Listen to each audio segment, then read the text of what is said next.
Breaking news కూటమి ప్రభుత్వం ప్రతీకార రాజకీయాలు చేస్తుందన్న జగన్ కామెంట్స్ పై కూటమి నేతలు తీవ్రంగా మండిపడ్డారు. వైసీపీ అధికారంలో ఉన్నప్పుడు జగన్ ఏ కార్యకర్తను పట్టించుకోలేదన్నారు అరవింద్ బాబు. దుర్మార్గం, దౌర్జన్యం తప్ప చేసిందేం లేదన్నారు.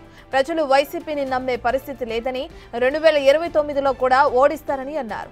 జగన్ హయాంలో ప్రజలు రాక్షస పాలన చూశారని ఫైర్ అయ్యారు. ఎమ్మెల్యే బడేటి రాధాకృష్ణ ఇక ప్రభుత్వానికి కేసులు పెట్టాల్సిన అవసరం లేదని, చేసిన అవినీతికి కాలం సమాధానం చెప్తుంది అన్నారు. నెలన్నర అయిపోయింది. ఒక కేసులో బెయిల్ వస్తుంది, బెయిల్ వచ్చిన వెంటనే ఇంకొక కేసు, మళ్ళీ ఆ కేసులో బెయిల్ వస్తుంది, బెయిల్ వచ్చిన వెంటనే మళ్ళీ ఇంకొక కేసు. ఇప్పటికి 11 కేసులు. ఒక కేసు అయిపోయినాక ఒక కేసు, ఒక కేసు అయిపోయినాక ఒక కేసు. 2 నెలలు దాదాపుగా వంశీ ఈరోజు జైల్లోనే కనపడతా ఉన్నాడు. ఇంకొక దళితుడు ఎక్స్-ఎంపీ నందిగామ సురేష్ పాపం నెలన్నర రోజులు పాపం జైల్లో పెట్టారు. బెయిల్ రాకుండా అడ్డుకుంటూ జైల్లో పెట్టారు.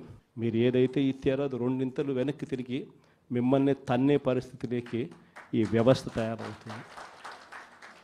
ఇలాంటి పరిస్థితుల మధ్య ఈరోజు మనం అంతా కూడా ఏకమై ఒకటి చెప్తా ఉన్నాం.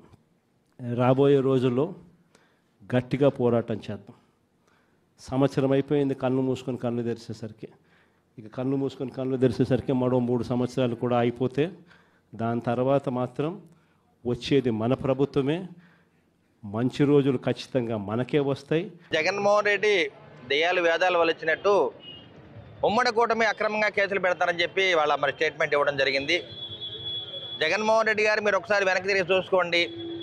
ఆంధ్ర రాష్ట్రం మొత్తం మీద కూడా నువ్వు ఎన్ని వేల మంది మీద అక్రమంగా కేసులు పెట్టావు ఒకసారి ఆలోచన చెయ్యి. ఇటువంటి అక్రమంగా కేసులు పెట్టడం వల్లే ఇవాళ నువ్వు 11 సీట్లకి పడిపోయావు.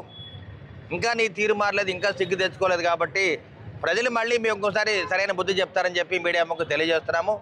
మీరు మాత్రం కళ్ళగనద్దు. వైసీపీ గవర్నమెంట్కి ఎప్పటికి రాదు. జగన్మోహన్ రెడ్డి ఎప్పుడు కూడా సీఎం కాడు. గత 5 సంవత్సరాల్లో ఏం జరిగిందనేది ప్రజలు చూశారు. ఇప్పుడు జగన్మోహన్ రెడ్డి గారు చంద్రబాబు నాయుడు గారు చేస్తుంది రాక్షస పాలన అనే అంశంలో రాక్షస పాలనని 5 సంవత్సరాల్లో ప్రజలందరూ కూడా చూశారు.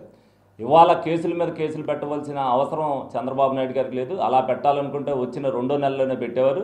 ఎవరైతే తప్పు చేశారో, వాళ్ళు గవర్నమెంట్ సొమ్ముని దోచుకున్నారో, అవినీతి చేశారో వాళ్ళందరికీ కూడా ఏ విధంగా అయితే ఒక దర్యాప్తు సంస్థను వేసి పారదర్శకంగా ఆ ఏర్పాటు అనేది చేశారు.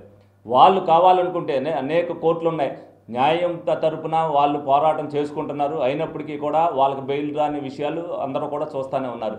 చంద్రబాబు నాయుడు గారి ప్రభుత్వంలో తెలుగుదేశం పార్టీ నాయకులు ఎవరు తప్పు చేసినా కూడా వాళ్ళ మీద కూడా కేసులు పెట్టిన ఉదాహరణలు బోలున్నాయి. అప్పుడు ఉన్నాయి, ఇప్పుడు ఉన్నాయి.